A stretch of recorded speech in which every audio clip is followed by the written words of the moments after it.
Welcome to the Lessons from the Great Coaches podcast. I've learned that you don't do it alone. You learn so many different things from so many different coaches.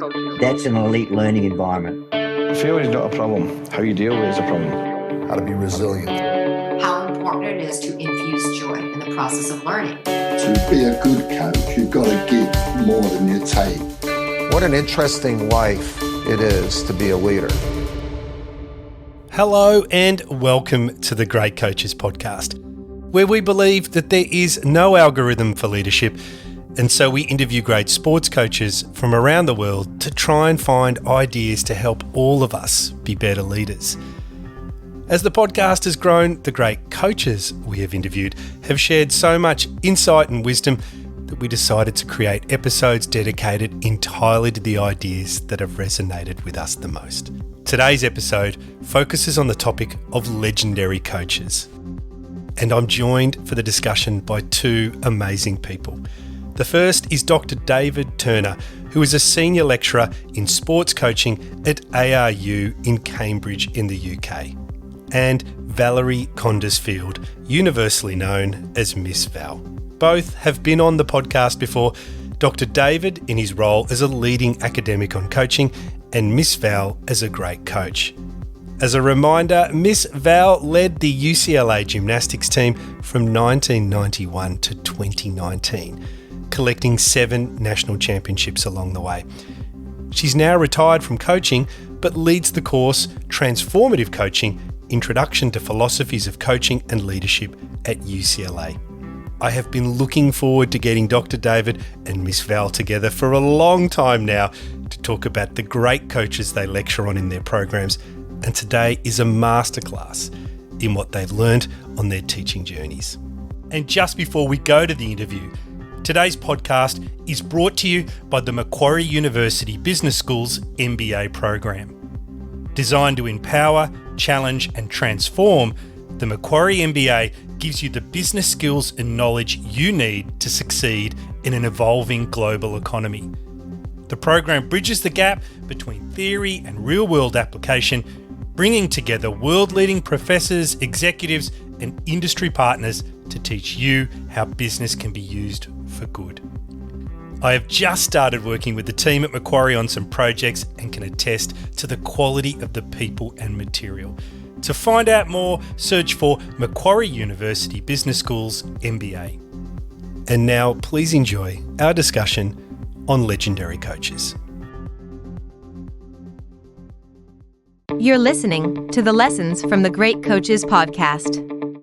Well, good evening to you both and welcome to the podcast. Could I start with something really simple? Miss Val, where are you in the world and what have you been up to today? Thank you so much. This is so exciting. Dr. David, it's so nice to meet you. Finally, I've heard so much about you and listened to the podcast. So thank you for including me in this discussion. I have moved to Fayetteville, Arkansas. And a lot of people go, when I say that, because I'm born and raised in California. But when I retired, my husband and I was like, let's just go see another part of the country. And we ended up in Fayetteville, Arkansas for a variety of reasons, and I actually absolutely love it. Well, from Fayetteville, Arkansas, all the way over to David. Where are you today? I'm in the office at ARU Cambridge. It's England, so the people who run the university think that summer has started or spring started, but the radiator next to me is freezing cold, so my teeth are chattering here. But it's lovely to meet Miss Val, and I'm really looking forward to getting into a chat. And I'll just hold up her book, which I read at the weekend. Thank you. No, I really enjoyed it. Thank you. It's a terrific book. And of course, Miss Val, if anyone listening hasn't seen your amazing TED Talk, I will be putting the link in the show notes. It's one of the better ones that I've seen, particularly, you know, when you're talking to kids about winning. And of course, it's titled Does Winning Matter? But again, I diverge. Let's talk about great coaches, which is something that you both have in your hearts, and I think in front of mind for both of you when it comes to engaging with the many people that you cross paths with. And could I start by potentially just raising one of the greats, Miss Val? I know that you have this gentleman's couch, I believe, and that is, of course, the great John Wooden. Okay, yes. Since you mentioned it, hold place. Here we go. That's my mother's pillow. This is the great John Wooden's, that's not a very good shot, sofa right there. That was in Coach Wooden's office in his condo. And every time I see it, it's across from my desk. Every time I see it, I just think of the amazing humans that, not just athletes, that sat on that couch. And I remember being in his den and with Kareem Abdul-Jabbar and with Bill Walton and with, I could just go on and on and on naming other people. But yes, thank you for bringing Coach Wooden up. I'm thrilled that people around the world know who Coach Wooden is. And it is one of my charges to keep his legacy going and his philosophies vibrant, as they are timeless. I can see you've got his pyramid just behind you. Maybe I'll start by asking you about the pyramid. And if there's one element on that pyramid that connects with you more than any other. That's a great question. The pyramid is comprised of 15 blocks, and it took him 15 years to bring this pyramid together. And a lot of people feel that he developed the pyramid of success because the top of the pyramid is competitive greatness. And so a lot of people think that he developed this pyramid to help his student athletes become great and reach competitive greatness. But actually, he developed it for parents, because when he got out of high school and he started coaching and he was teaching and he was coaching young people as well, and the parents, as he used to chuckle and say, a C grade was good enough for the neighbors' kids, but not for their kids. And so he wanted to help parents define success. And he coined, I will paraphrase it, the success is peace of mind in knowing that you've done your best. That is simply all we need to strive for. We need to not focus on winning. Coach Wooden never mentioned the word winning to his players. And I'm very close with quite a few of them. And I question this all the time. Is this lore? Is this just something that's been passed down and it's kind of been tweaked? But they say, no, he never talked about winning. He would always say, if you give, like in a game, his pregame speech would be something like, if you give your best today, I'm sure that you will be happy with the results. And that was it. So getting back to your original question about the blocks of the pyramid, the cornerstones are what I always come back to: industriousness and enthusiasm. And when I speak with kids, I always bring it down to effort and attitude. And in anything in life, if you just bring those two things, then the rest will happen. You will more than likely have a good outcome. Because when we get under stress, life gets overwhelming. And to think about all the other 13 blocks of this pyramid can be overwhelming. So to me, I go, okay, let's bring it down to effort and attitude. Industriousness, which is not just working hard. Industriousness is working smart with intention. That is the effort.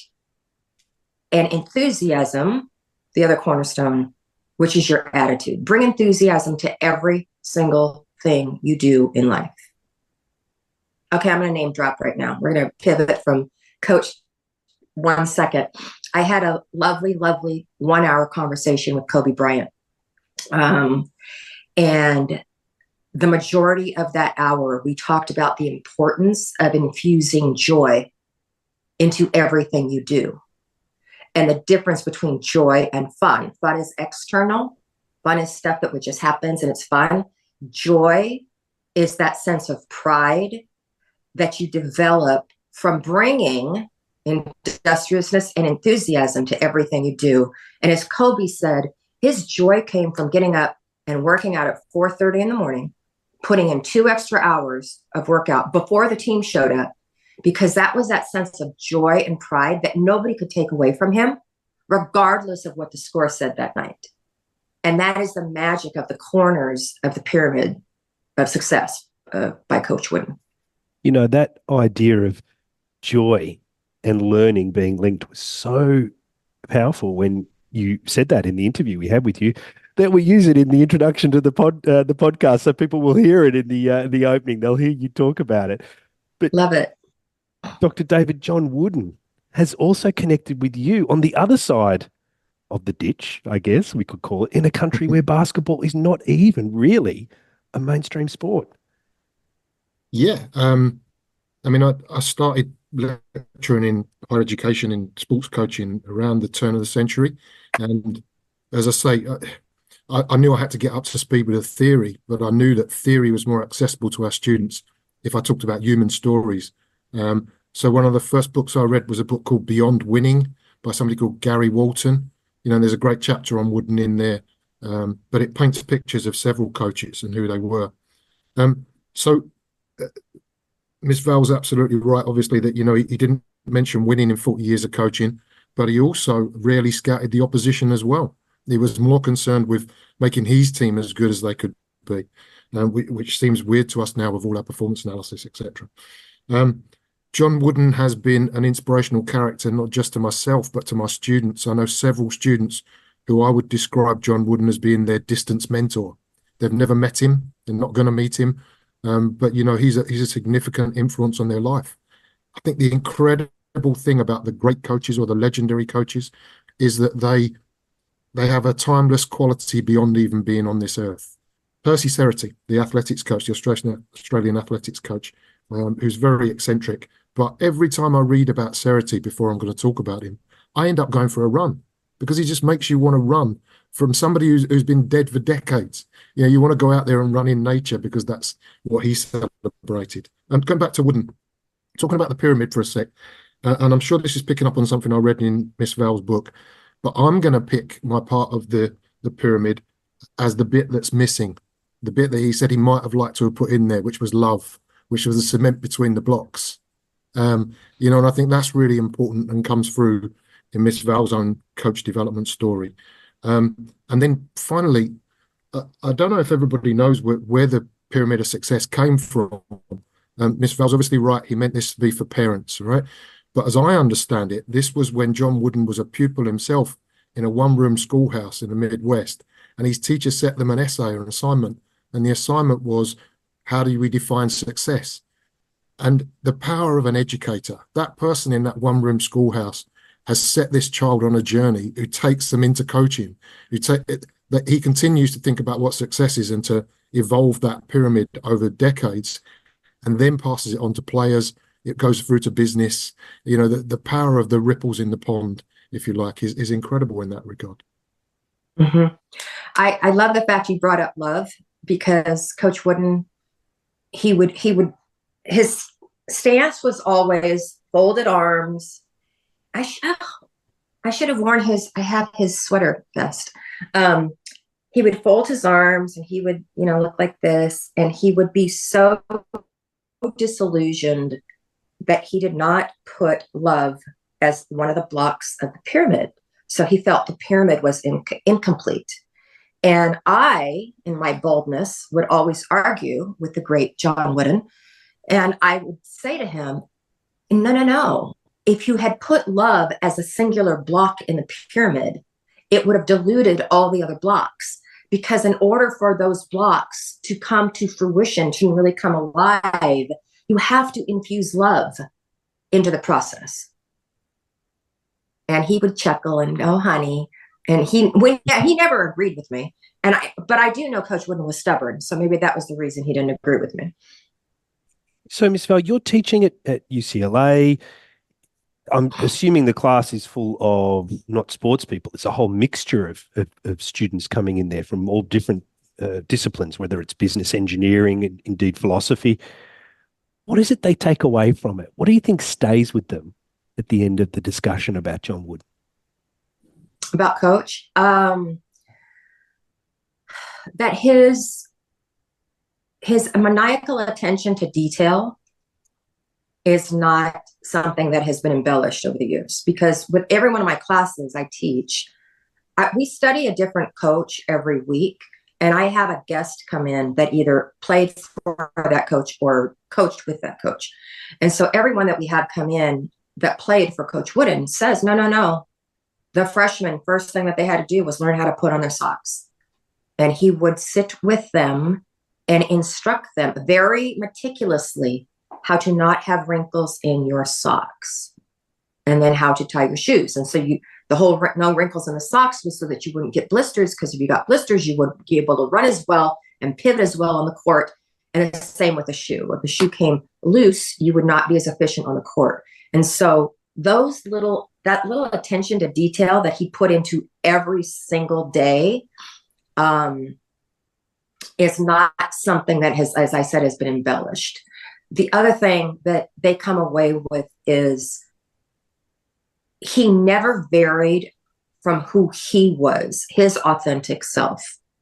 He knew he was a Midwestern young man from Martinsville, Indiana. He was a devout Christian, very strong faith, regardless of where they were on the road. He would find a church to go to service Sunday mornings. He would invite anybody from the team that wanted to join. He would have conversations with his student athletes about the importance of belief in something. And it didn't have to be a Christian God. It could be whatever you wanted that to believe to be. But take time in solitude and in stillness and figuring out what you truly, truly believe. And then make sure that your actions, your integrity is in alignment with your actions. Your actions are in alignment, with that moral compass. And that those little attentions to details, that is the one commonality that I find in all great people of success, regardless of their coaches or in the business world or wherever, is, and this is the topic of my new book, Sweat the Small Stuff. They sweat the small stuff because everybody does the big stuff. Everybody shows up, they warm up, they condition, they do the drills and skills, they do all that.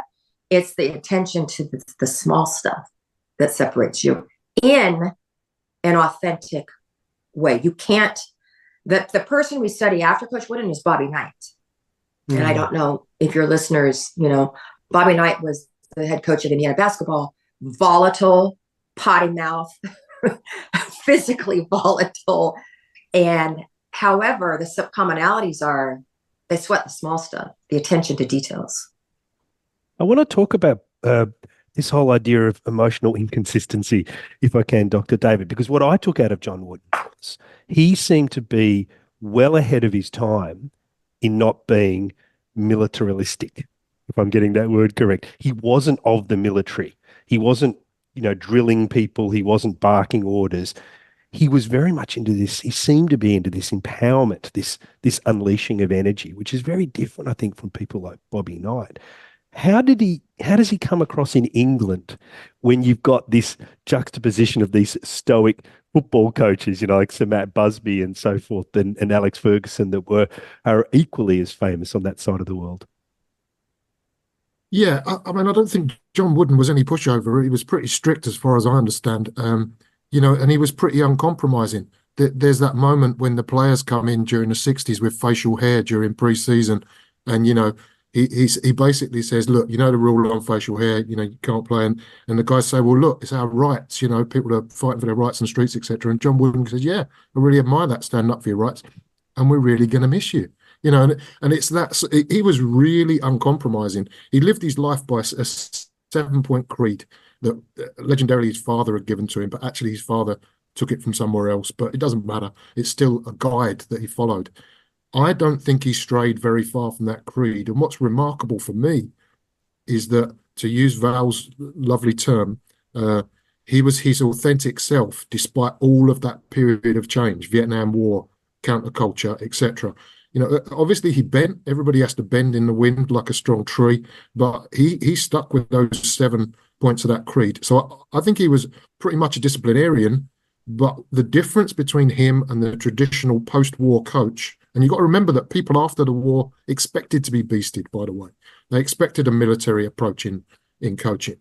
But I think the multidimensionality that John Wooden's got is because he was essentially a teacher. In an interview with Tony Robbins, he said, a coach is just a teacher. Now, I couldn't disagree with him more. I think they're similar, but they're slightly different. But he was coming from an educator's perspective.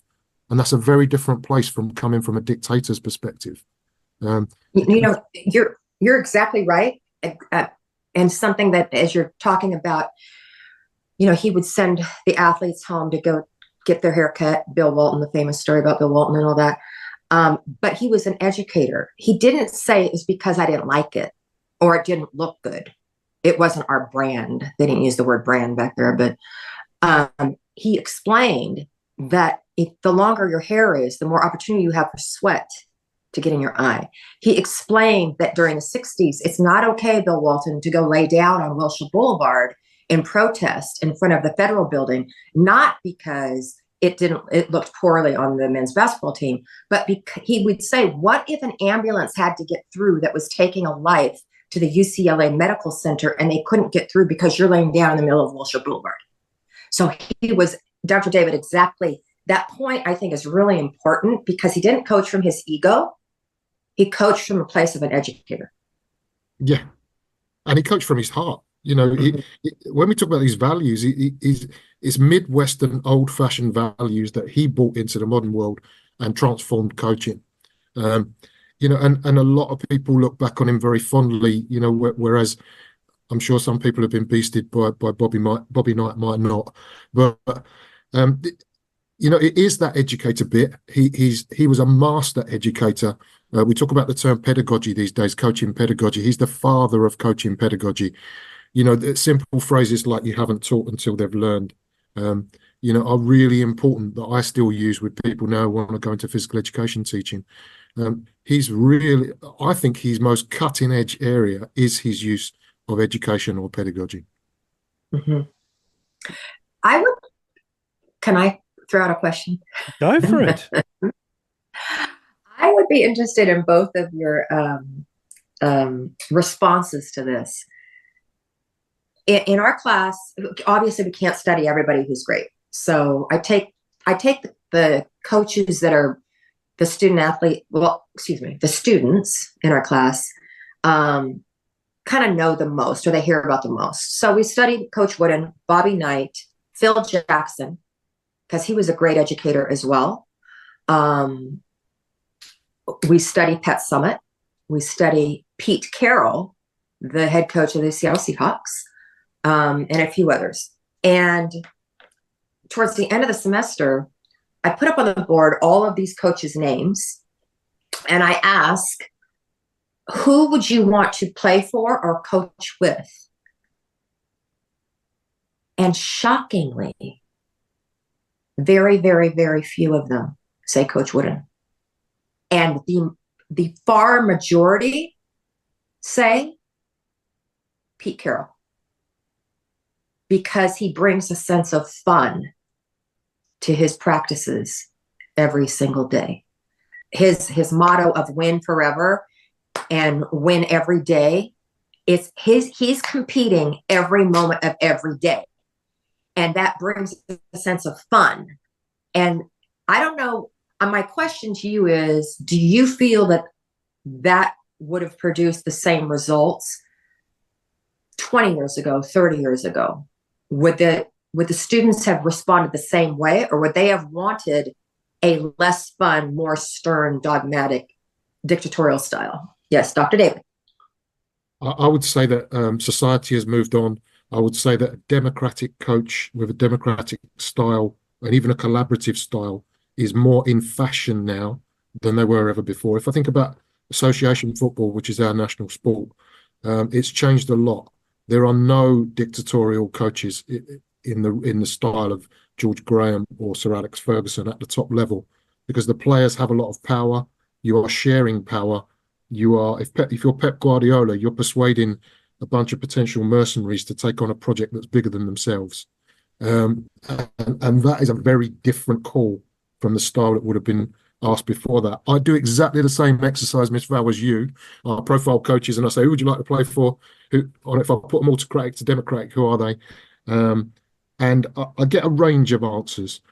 But although society, I was going to make the point that although society has changed, and I think there will have been more of a fashionable style now, and we see that in the direction of travel, right? We see that in the direction of travel of your own story. We see that in the travel of Pat Summitt, who very much like yourself didn't have anything to go on, so she copied the dictatorial people around her initially, and then became a much more athlete need-centered coach as she went on. But my point is, even within that, we can't take averages as meaning everything. Some people like to pay for these boot camp classes where if you put your hands on your hips, you do 20 press-ups, right? So there's always going to be the individual preferences within that. But I think the shift has been towards more democratic, more collaborative coaching styles at top level.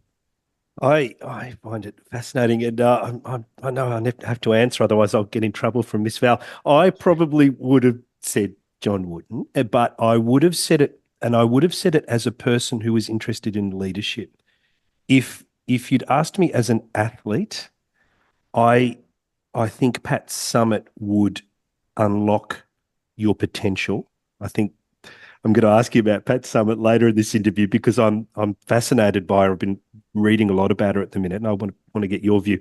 I think she can unlock potential in individuals, and I think Phil Jackson unlocks potential in teams. But if I was sitting in your class, I would be interested in the leadership aspect of this. And from that point alone, I find John Wooden absolutely fascinating. I thought he was, and why do I find him fascinating? He was just so far ahead of the curve. What he talked about 50 years ago is now the norm. And will be, I think, for the foreseeable future. I'm sure it will change again. And I know that Pete Carroll talks very deeply about values and being very values inspired and unlocking energy in others. And I think that will continue to be important. But for me, it would be definitely Mr. Wooden. It would be, if I could have, that's that famous question, if I could have one of them at the dinner table, I probably would like him there. But Miss Val, can I talk to you about Pat Summitt?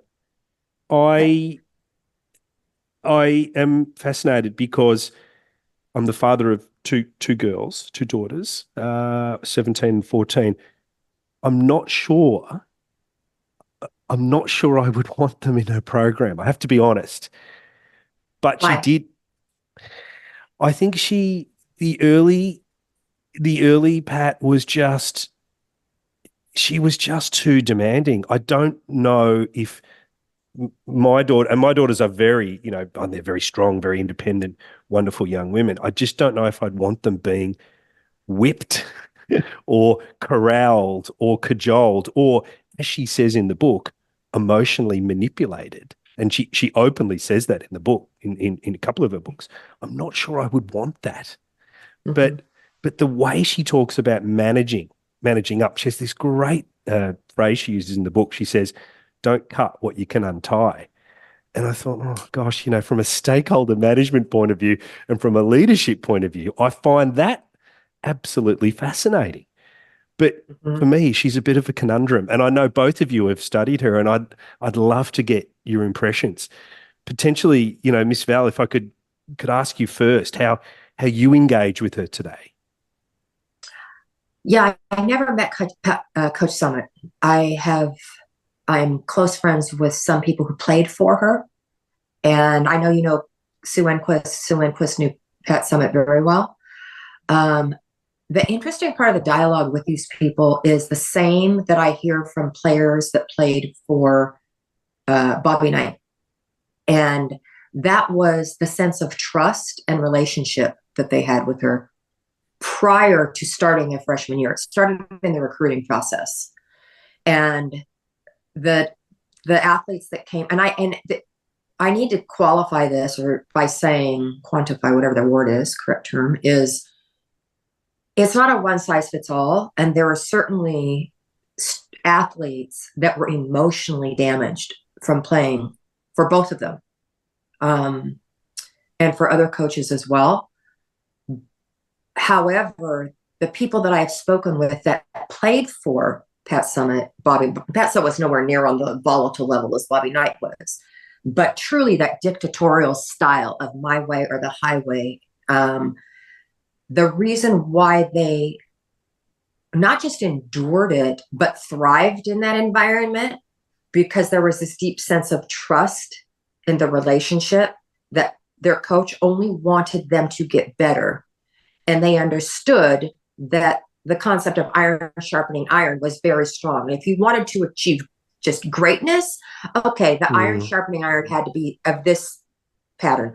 If you wanted to achieve excellence, sustained excellence, that iron sharpening iron could never let up. It had to be aggressive, and there was no margin for mediocrity in anything. And it's interesting because I had just this last quarter, we were talking about trust, and is trust earned or is trust given? And every student in the class said, trust is earned. You have to earn the trust. And so I challenged them on that. But that morphed into a discussion of the fact that every single student in our class, and we had 27 students, 24 of them were fifth-year student athletes or coaches. Every single one of them said the pendulum has swung too far and that they want more accountability. They want to know the standards. They want the standards to be very, very clear. And they want the accountability to those standards to be very clear. And they want the coach to hold themselves accountable to those very, very high standards. And they feel that, as Dr. David was saying, this democratic way of coaching, the pendulum has, and I believe it, has swung too far. I wouldn't disagree with that. And I think if we think about Pat Summitt, she started off very strict, but she was a lot more loving and athlete need driven at the end than she was at the start. And I don't think that was to do with player power in her instance. That was to do with her changing. She had a very tough dad. I know, Miss Val, you said you've had a tough dad who was quite disciplinarian, but she had a very tough dad who would make her work in the fields when it was her 16th birthday. She couldn't go to her own birthday party. But she had a team at one point. I won't remember the actual year, but she had a team about halfway through her career, I think it was, at University of Tennessee. And she realized they were all very talented, but that they were mostly from broken homes. And she decided that she had to change her approach slightly. And she sat down for one of her famous one-to-one meetings of a player, and they went through all the stats and they went through all the figures. And Pat says to the player, well, look, is there anything else you need from me? And the player said, yes, I'd like a hug. And you can imagine the moment. And Pat is thinking, okay, then, and gave her a hug, but there was that moment where that team transformed Pat. And, we're talking about great coaches. And I started writing down last night in front of the telly, like, well, what do I think great coaches are? And one of the words is transformative. But when I think about transformation with great coaches, it's not just about them transforming people. It's about coaching transforming them. And sometimes teams and players transforming them. So it's a two-way transformation for me. I 100% agree with you. I'm so glad you brought that word up, because that's a buzzword these days, transactional versus transformational, or transformative. And all the students will ask our guest, as in like Pat Summitt, would she have been successful today?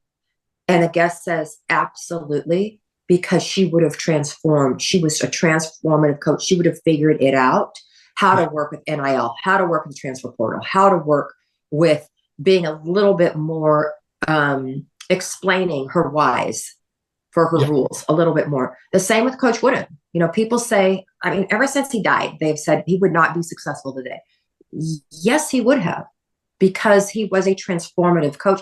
And as you said, it's not them transforming the student athletes. The transformation starts from within. Yeah.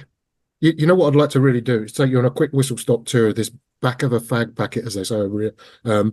Get list of the kind of qualities of legendary coaches that I wrote down, because they're all connected, and the things you're saying are connecting with it. So I've got transformational there. I've also got the word unfinished, because I don't think any great coach or legendary coach that I know of considers themselves to be the finished product. And as soon as they did, they'd be falling away. A colleague of mine the other day talked about coaches as being like sharks. If they don't swim forwards, they sink. So I also think there's the humility there, because if you consider yourself unfinished, you've got the humility to continue learning. Going to challenge you, Paul. Who said this quote? Humility is the seed of continued excellence. Which great coach? Gosh. Oh, I'm sorry. I don't know. I feel like I should. It wasn't Lombardi. I can tell you that. Who was it? No, it wasn't. It's the person you described to me as the Australian John Wooden. It's Rick Charlesworth. So, but I think that's a really good quote. That humility, the seed of continued excellence, because you keep working if you got humility. You keep learning. Now, I know when I've read Miss Val's book that she's a voracious. She described herself as a voracious reader. Well, there's very few qualities that we can say that great coaches and legendary coaches have got in common. But I'll tell you one of them. They've all got extensive personal libraries. Some of them might be books, some of them might be videos, but you go in their house, there'll be loads of it. So I've gone transformational, unfinished humility. I've got adaptable because great coaches and legendary coaches are master problem solvers and engage enthusiastically in problem solving as well. And I think adaptability is the greatest quality that coaches need. Finally, committed. If there's one thing we know about expert coach, I don't believe in expert coaches. I believe some coaches have expertise, but there's one thing we know about them. We know that they have a dedication, drive, and passion that's often obsessive about getting better. They're constant learners. They model lifelong learning. I think there's a great. Let's keep going back to John Wooden. I think John Wooden said that he learned a lot from every season he coached. He learned less from some of the seasons at the end, but he was still learning. So it's really important to model and believe in that lifelong learning. So I've gone transformational, unfinished, humility, adaptable, committed. Now, might be some things I'm missing out there, but they seem to capture a lot about legendary coaches for me, and I'd be interested to see if Miss Val and yourself, Paul, agree with some of those.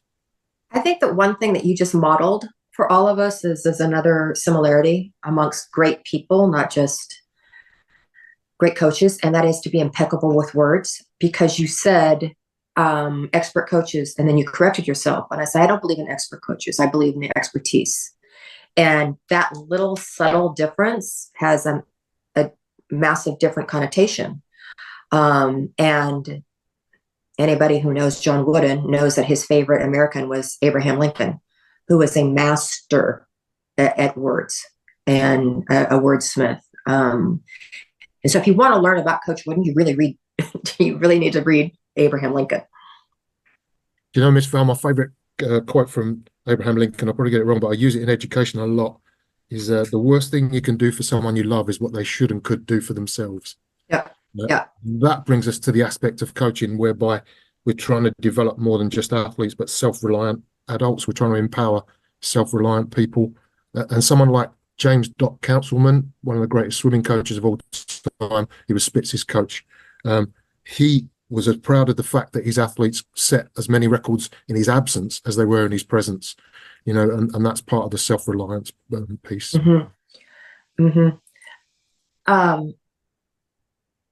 I just want to bring up a little sidebar here.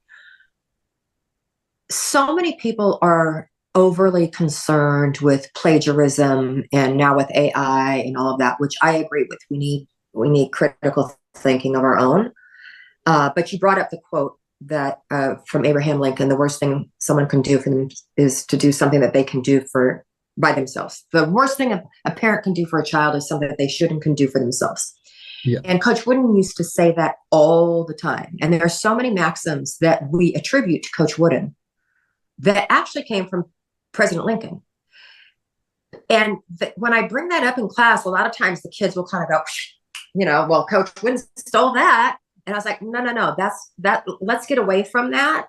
Let's understand that anything that is of truth, anything that is truthful is going to stand the test of time. And it has been passed down since the dawn of man. So what we do is we take people within our own generations to put a little bit different verbiage to it to be able to make relatable for us. But if it is truthful, it has been repeated. And a lot of this is Coach Woodenisms have been repeated from the Bible. Okay. But that doesn't dilute the message.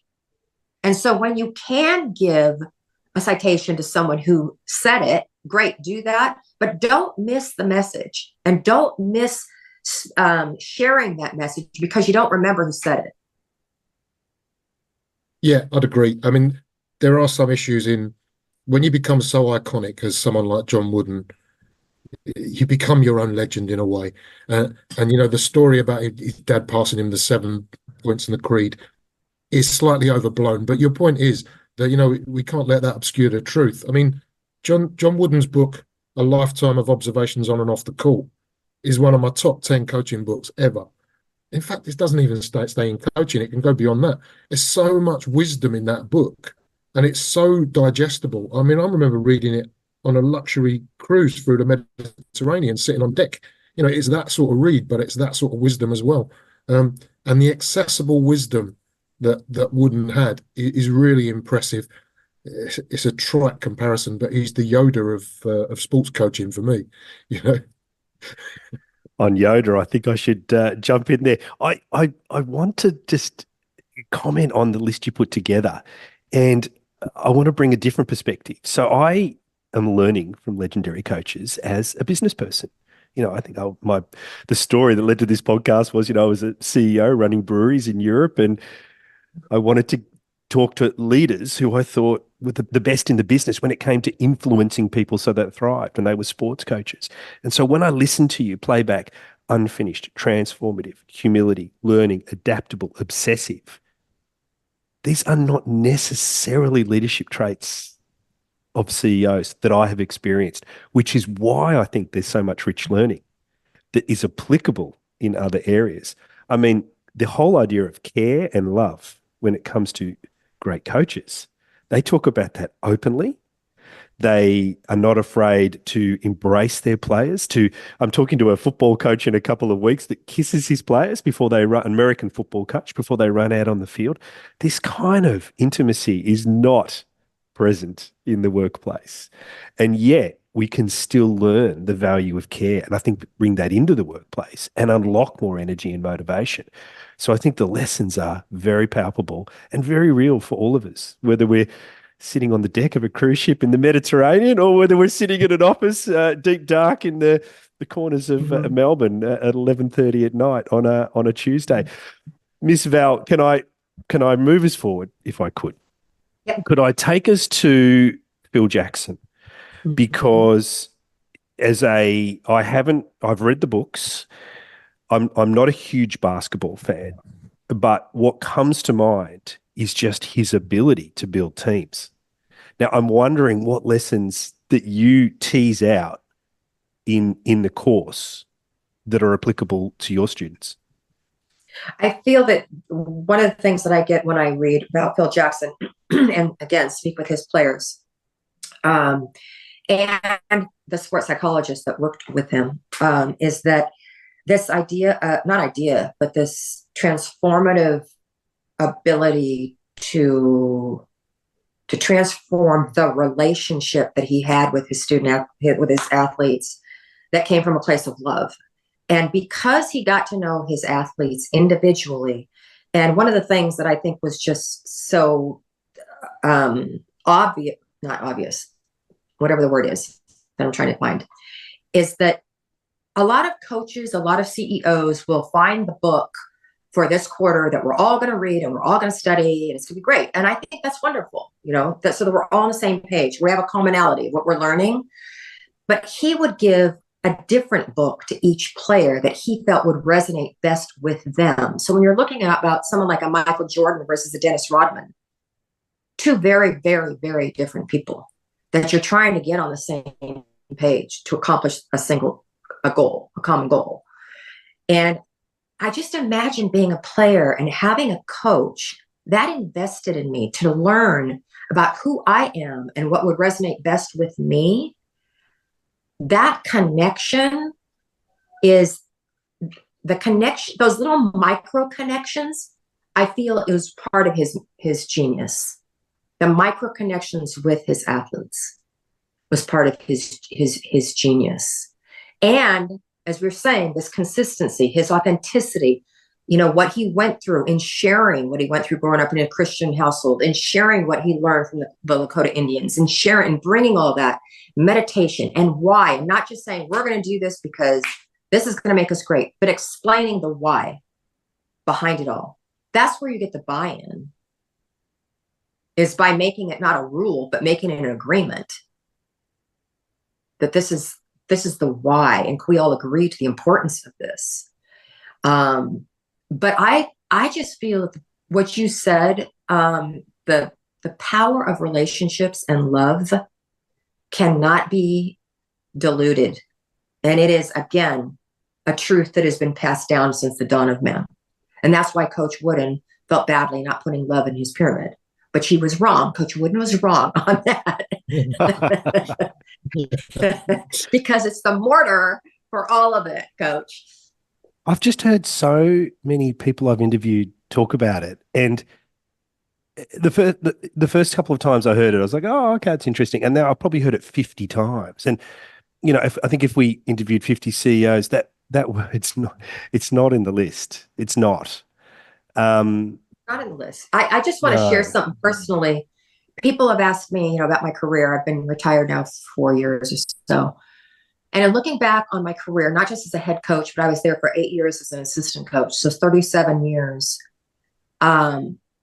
The athletes that to this day, I do not have a good relationship with are the ones that I never developed a relationship with.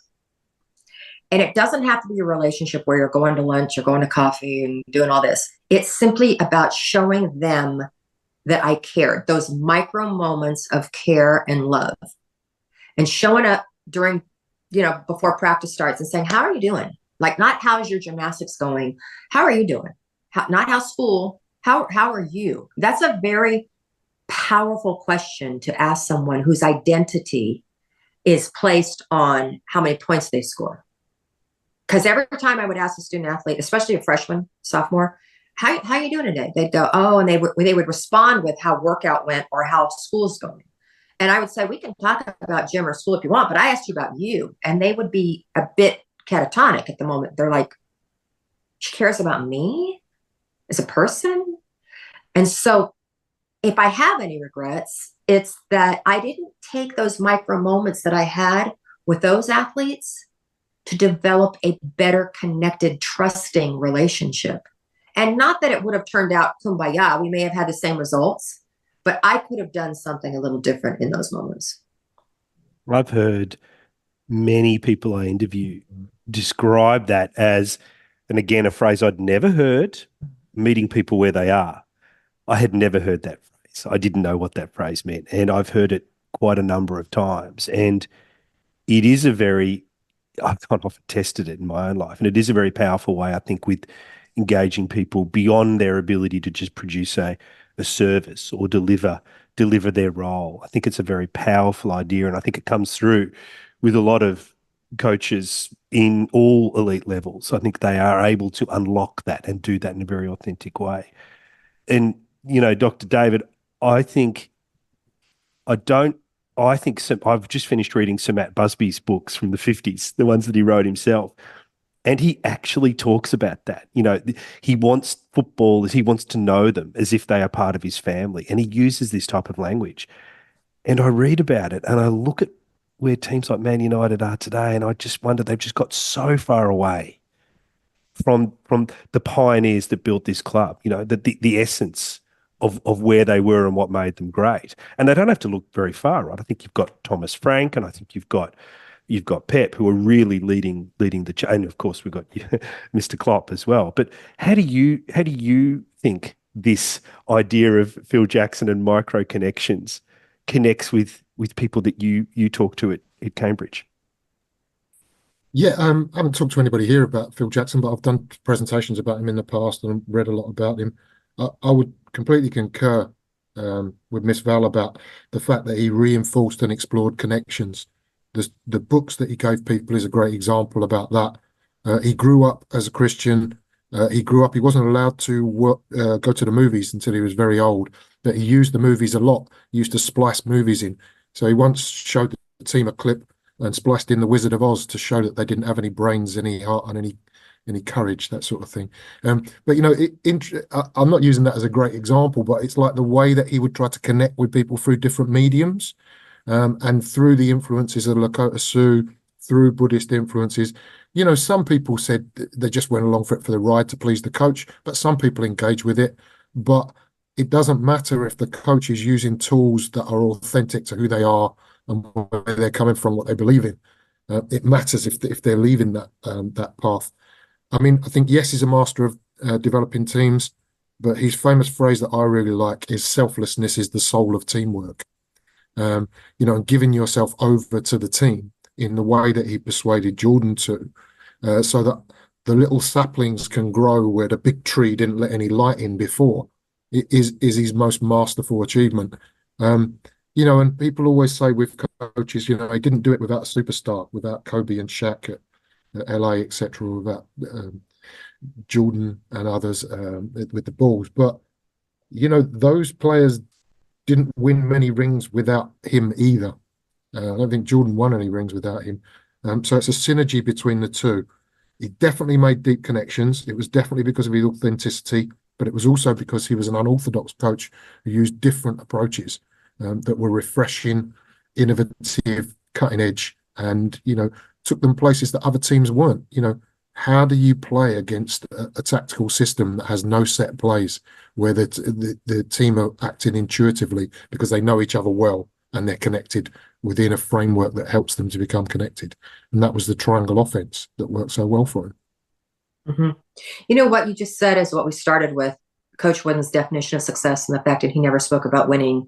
And, when you say that people said Phil Jackson won because he had all these superstars, well, that's winning. He would have had just as much success regardless of where he coached, because he would have taken these group of people and he would have galvanized them into becoming a true team, selfless team, and they would have had success based on their definition of success. And I know I'm sitting here today because I've won 7 national championships, and I know that I would have never won those 7 national championships had I not been in a school like UCLA that could recruit talent.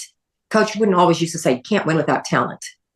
But that doesn't mean I would have changed how I coached, and that would not have changed the impact that my coaching style had on the student athletes that were under my care. So I could have enjoyed the same level of success. Success is what lasts beyond the win. I would have enjoyed the same level of success regardless of not winning any rings. Yeah. That's about having strong personal beliefs and values and knowing who you are and what's important to you. The problem we've got with a lot of people is they don't want to explore who they are because they don't even do that in their real life, let alone their vocational life as a coach. So you get a lot of people walking around with masks on or walking around as a 2D cutout. And there's not one of the greatest qualities of expert coaches with expertise, I said again, is introspection. A deep looking within. Who am I? What are my values? Does this match my values? Am I a good fit here? To what extent can I bend? But that's a lot of self-knowledge, and a lot of people these days haven't got much self-knowledge, and some are actually averse to engaging with it. And I would tag on to that this is one of the biggest reasons. Yep. Because we don't allow stillness. We don't invite stillness in our life. We don't invite that introspection. Introspection can't come from here. Like people say, oh, I go for a walk all the time. What do? I listen to podcasts. That's great. Love podcasts. We're doing a podcast right now. But at what point in your day do you schedule in stillness to be able to have introspection and self-awareness?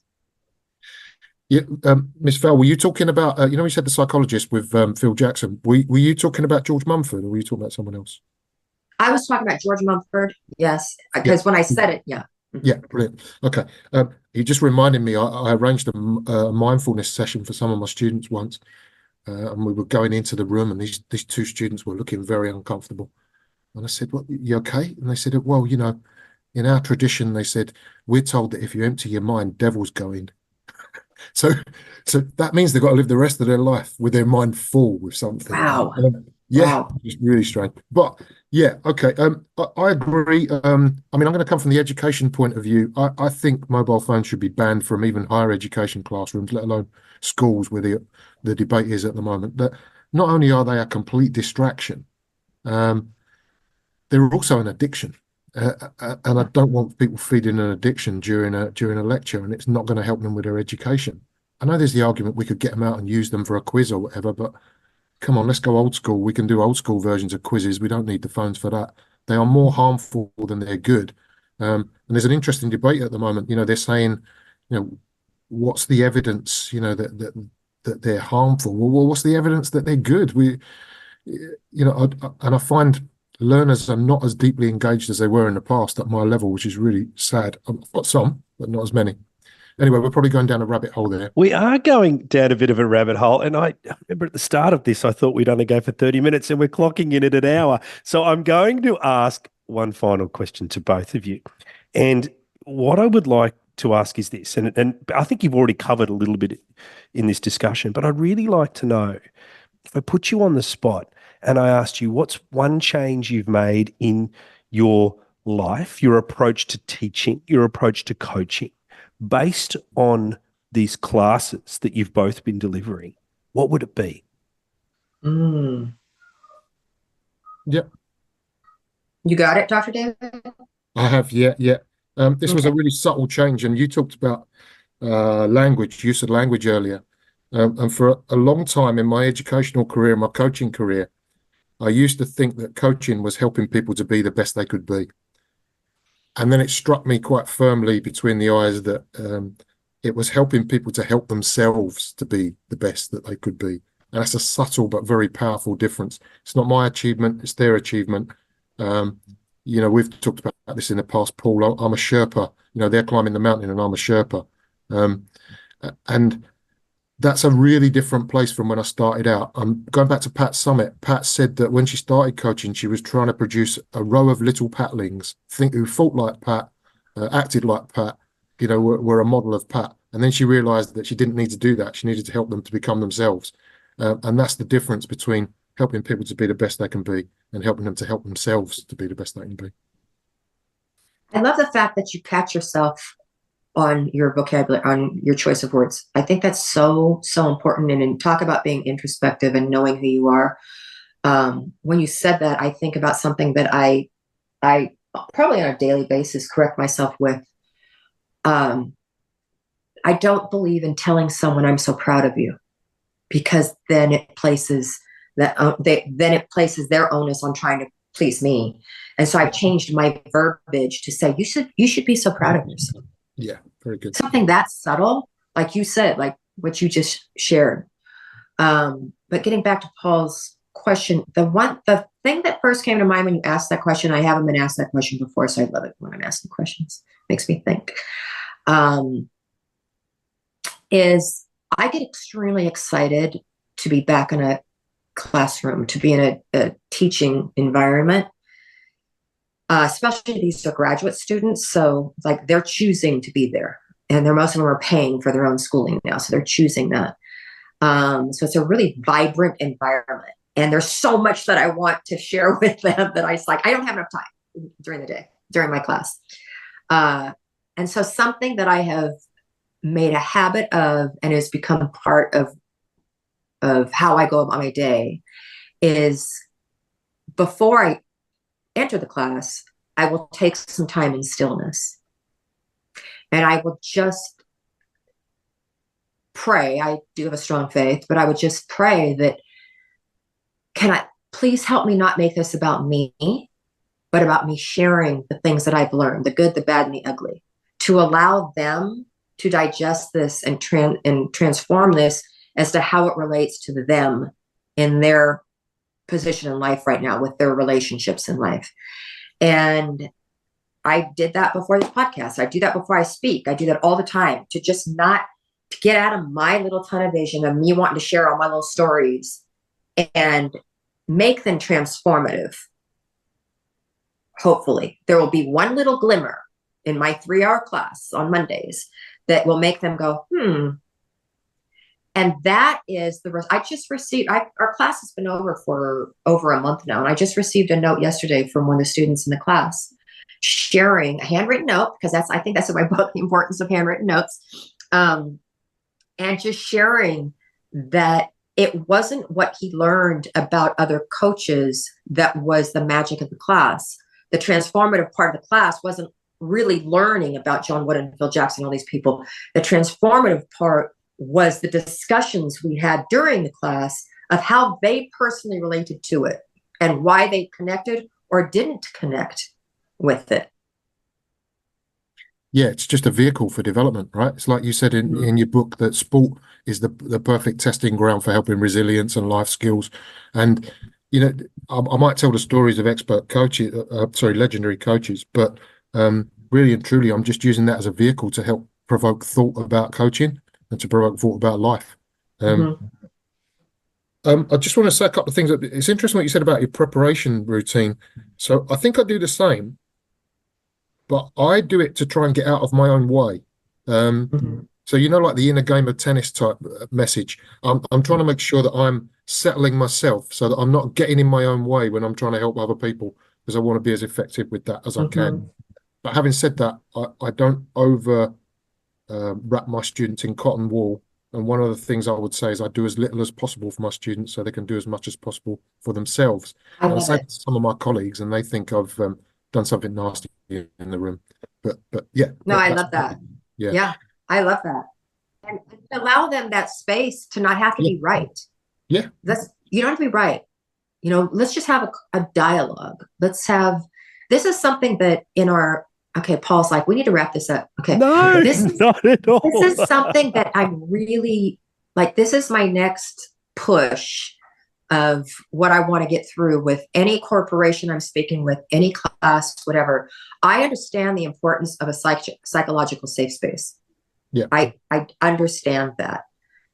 I believe that we need to develop that psychological safe space, and we need to evolve to a strength space where that person sits in their conviction and is able to share what their feelings are, at the same time being able to receive a counter argument or counter discussion about it, and not take offense and not put a wall up and not feel that they're being demeaned and that they're not being heard or seen. You can still be heard and seen even if someone disagrees with you. And I feel that we need to model those spaces now, because a safe space, there's no growth. Yeah, comfort zone. Nothing grows there. Right. Yeah. Well, this gets it's getting into the uncomfortable where we grow. This gets back to something that I fundamentally believe. And I'll ask you both this, but what is the role of a great coach?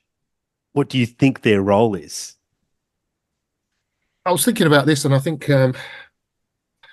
it's to enable people to go beyond expectations. And again, Rick Charlesworth talks about this. He talks about none of the athletes have had realized how good they could be.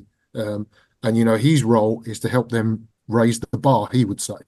I'm still trying to write that article about him. That's the title. So it's that helping people to go beyond where they thought they could be. I got a lovely email from somebody today who's just finished their thesis, and I haven't marked it yet. That's probably why they're sending me a lovely email.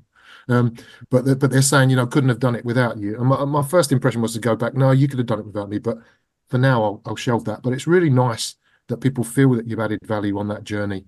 And that, I think, is the role of the great coach or the great educator. Can we help people to get somewhere they might not have got without that additional support, and to get somewhere they might not have envisaged? Miss Val? 100% agree. I say all the time, the only reason someone needs a coach in their life is to help them achieve something that they are getting stuck on, and they can't achieve it on their own, or they can't even see the possibility on their own. And that was something that I feel I did very well, coming from the world of performance art and ballet into the world of gymnastics, is helping these athletes realize that they're not just great flippers and twisters. They're also great emoters and performers. And the joy that comes from performance, that was my gift to the world of gymnastics. And that was something that they could not even have envisioned on their own. And so a great coach, a coach is someone who helps you see things that you wouldn't have been able to see on your own and achieve those things. That's why, getting back to the importance of discussing all of that, discussing how we're going to get there. What are those standards that we're going to be non-negotiable on? And getting the athlete to agree to those. And then my greatest gift to you, who said this? It may have been Pat Summitt, may have been Sharon Backus, softball coach, said the greatest respect I can give to you is to help help you hold yourself accountable to those standards. And I may not be liked in those moments, but that's okay. That's how much I respect you. I think we're all in agreement. I would just shorten it to their role is to challenge you.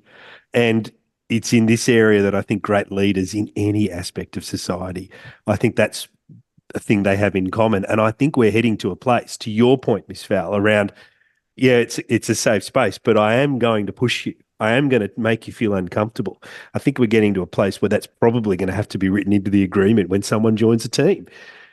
You come into this team, you're going to be challenged. It's going to feel uncomfortable, but discomfort means growth. And I think that's something that's potentially lost on people these days.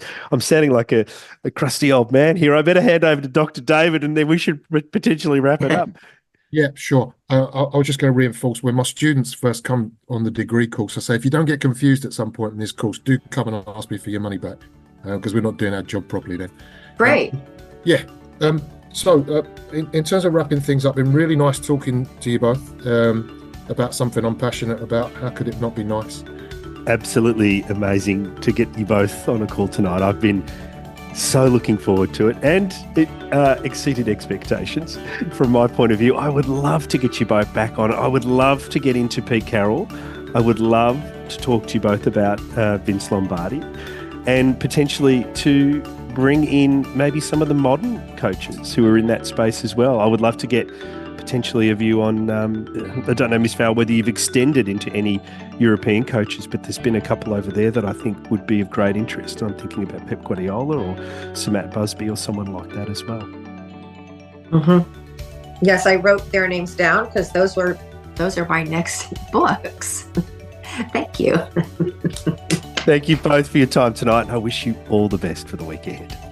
Thank you both. This has been what a great way to start my day. It's 8 a.m. over here. I love it. Hi everyone, I hope you enjoyed our discussion on legendary coaches with Dr. David and Miss Val, and found one or two things that you can bring back to your own teams for discussion. I absolutely loved the discussion. There were so many key highlights for me, but a couple that stood out was the quote from Abraham Lincoln that Dr. David shared that I had actually not heard before, that says, "The worst thing you can do for someone you love is what they should and could do for themselves." How great coaches have extensive personal libraries, are unfinished in their education, are adaptable, master problem solvers, and engage enthusiastically. And how successful people, whether coaches or in the business world, are able to sweat the small stuff while also zooming out and doing the big stuff. I hope you enjoyed it as much as I did. And just before we go, if you have any feedback, then please let us know. Just like the great coach we interviewed, Sean Caven, who after listening to our episode with Tim Sheen said, "Good learning and insights from one of the best." Thanks, Sean. We love the interaction with the people around the world who listen. And so if you have any feedback or comments, please let us know. And of course, if they're positive ones, then let a friend or two know as well. All the details on how to connect with us are in the show notes or on our website, thegreatcoachespodcast.com.